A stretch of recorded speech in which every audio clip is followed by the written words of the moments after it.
हुथुथ होई जଳି उठिला ट्रांसफॉर्मर।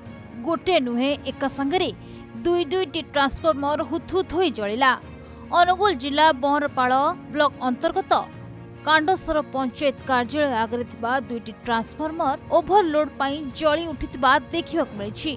आज दिन प्राय 2 घटिका समय हठात हुथुथ होई ट्रांसफॉर्मर दुईटी जळि उठिला, जहाकु स्थानीय लोके देखि विद्युत विभाग और अग्निशम विभाग को खबर देथिले। तेबे खबर पाई विद्युत विभाग और अग्निशम विभाग घटनास्थल पहुंची विद्युत संजोग विच्छिन्न करने सह निया लिभाइबाकू चेष्टा आरंभ करथिले।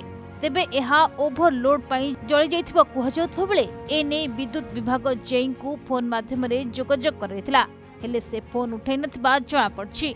दीर्घ समय परिश्रम परे अग्निशम विभाग दुई ट्रांसफॉर्मर रे लागिथिबा निया को आयत्त करथिले।